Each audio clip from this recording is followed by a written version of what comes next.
নমস্কার বন্ধুরা, রিয়া কুকিং ব্লগে আপনাদের সবাইকে স্বাগতম। তো বন্ধুরা, আজকে একটা নতুন রেসিপি রান্না করতে চলেছি, আপনারা সবাই দেখতে থাকুন।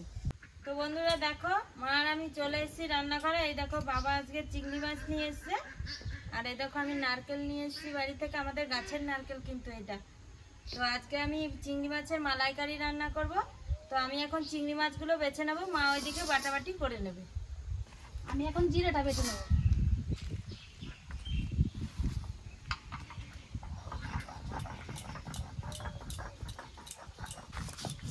চিংড়ি মাছের খোসাগুলো কি নরম না মা? এই মাছের খোসাগুলো নরমই হয় বলো? হ্যাঁ, এটা দেশি চিংড়ি না তো, এটা বাগদা চিংড়ি।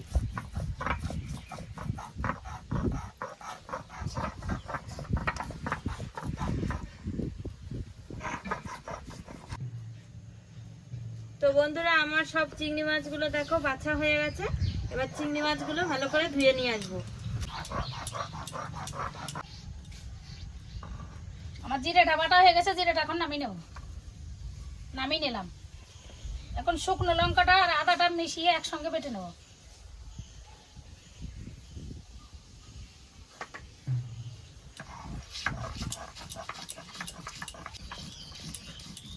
উনুনটা ধরিয়ে নিয়েছি, এবার কড়াইটা চাপিয়ে দেবো।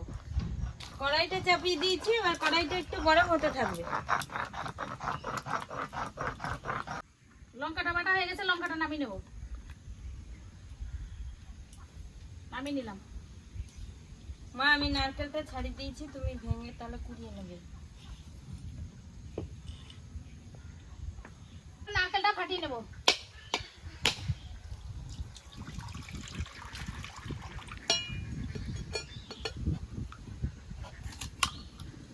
আমার নারকেলটা কি সুন্দর পুর হয়েছে বলো।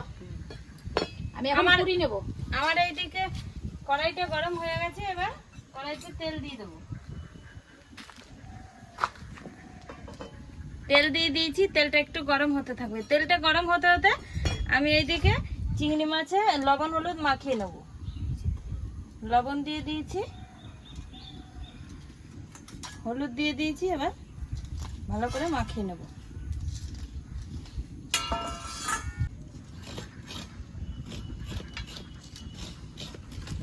তেলটা গরম হয়ে গেছে, এবার চিংড়ি মাছগুলো ভেজে নেব।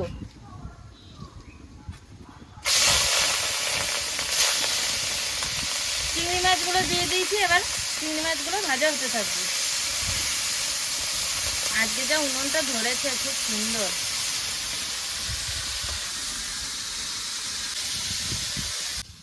চিংড়ি মাছগুলো একটু ভাজা হয়ে গেছে, এবার একটু নেড়ে চেড়ে নেব।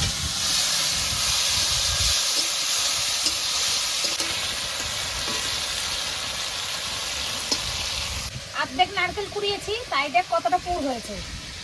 হ্যাঁ, নারকেলটা না খুব সুন্দর পুর হয়েছে। মা, আগে এই নারকেলগুলো আমাদের কাছে ছোট ছোট হতো বলো? হ্যাঁ, অনেক ছোট হতো। নারকেলটা পুরানো হয়ে গেছে, নারকেলটা এখন বেটে নেব।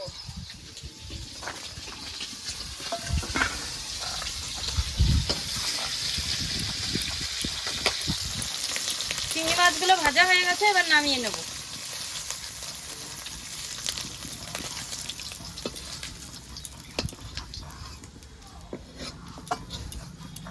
চিংড়ি মাছগুলো ভেজে নামিয়ে নিয়েছি।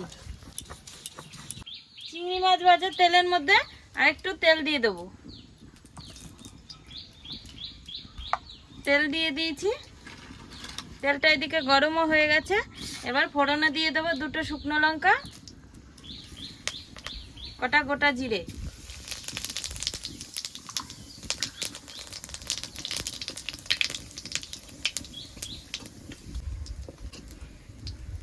ফোড়ন দিয়ে দিয়েছি। এবার বাটা মশলাগুলো দিয়ে দেবো। এখানে আছে লঙ্কা বাটা আর আদা বাটা, লঙ্কা আর আদা বাটাটা দিয়ে দেবো। লঙ্কা আদা বাটা দিয়ে দিয়েছি, এবার সামান্য একটু জল দিয়ে দেবো, নাহলে মশলাটা পুড়ে যাবে। এখানে আছে জিরে বাটা, জিরে বাটাটা দিয়ে দেবো। একটু লবণ হলুদ দিয়ে দেবো, একটু হলুদ দিয়ে দেবো। লবণ হলুদ দিয়ে দিয়েছি, এবার মশলাটাকে নেড়ে চেড়ে একটু কষিয়ে নেব।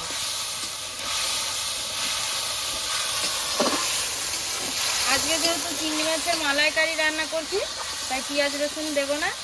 চিংড়ি মাছের মালাইকারিতে কিন্তু পেঁয়াজ রসুন দেওয়া যায় না, আর দিলে ভালো লাগবে না খেতে। মশলাটা কষানো হয়ে গেছে, এবার জল দিয়ে দেবো। জল দিয়ে দিয়েছি, এবার তরকারিটা একটু জাল হতে থাকবে।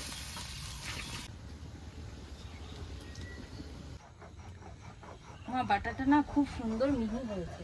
আর বাটবো না, এখন হয়ে গেছে। হয়ে গেছে তো? হ্যাঁ নামিয়ে নেবো। হ্যাঁ নামিয়ে নাও, হয়ে গেছে।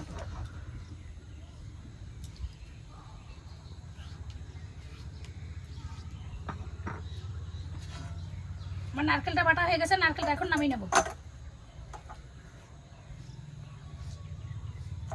নামিয়ে নিলাম। তরকারিতে জাল হয়ে গেছে, এবার ভেজে রাখা চিংড়ি মাছটা দিয়ে দেবো। ভেজে রাখা চিংড়ি মাছটা দিয়ে দিয়েছি, এবার তরকারিটা আর একটু জাল দিয়ে নেবো। মালাইকারিটা প্রায় হয়ে গেছে, এরপরে গরম মশলা বাটাটা দিয়ে দেবো।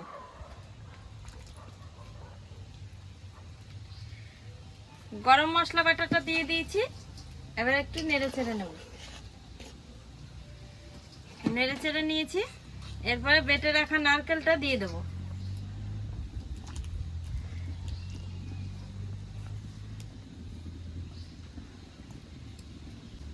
নারকেল বাটাটা দিয়ে দিয়েছি, এবার একটু নেড়ে চেড়ে নেব।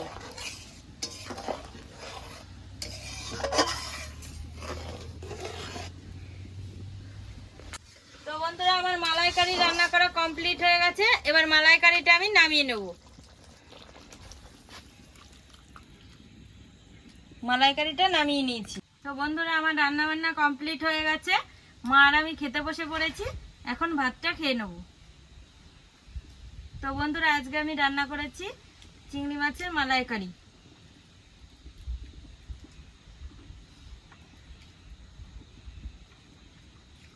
রিয়া, চিংড়ি মাছের মালাইকারিটা না দারুণ হয়েছে খেতে। ভালো লাগছে খেতে? হ্যাঁ। তো বন্ধুরা, চিংড়ি মাছের মালাইকারি রান্না করলে কিন্তু পেঁয়াজ রসুন দিতে নেই। পেঁয়াজ রসুন দিলে কিন্তু অতটা ভালো লাগে না। তা পেঁয়াজ রসুন দিয়ে যেটা রান্না করে ওইটাকে চিংড়ি মাছ ফ্রাই বলে। আর এইটা কিন্তু চিংড়ি মাছের মালাইকারি রান্না করেছি আজকে, আমার কাছেও কিন্তু দারুণ লাগছে খেতে। আমার কাছে খুব ভালো লেগেছে। সবাই তো পেঁয়াজ রসুন খায় না মা, হ্যাঁ। তো এরকম ভাবে রান্না করলে সবাই খেতে পারে। ঠাকুমা তো পেঁয়াজ রসুন খায়ই না, বলো। বন্ধুরা, আজকে আমি চিংড়ি মাছের মালাইকারি রান্না করেছি, মার কাছে কিন্তু খুব ভালো লেগেছে, আমার কাছেও ভালো লেগেছে। আপনারাও একদিন এরকম ভাবে চিংড়ি মাছের মালাইকারি রান্না করে খেয়ে দেখুন, আশা করি আপনাদের কাছেও ভালো লাগবে। হ্যালো বন্ধুরা, আজকের ভিডিওটি আপনাদের কেমন লাগলো? আজকের ভিডিওটি আপনাদের ভালো লেগে থাকলে লাইক কমেন্ট শেয়ার করে আমাদের পাশে থাকবেন। আজকের মতো ভিডিওটি এখানেই শেষ।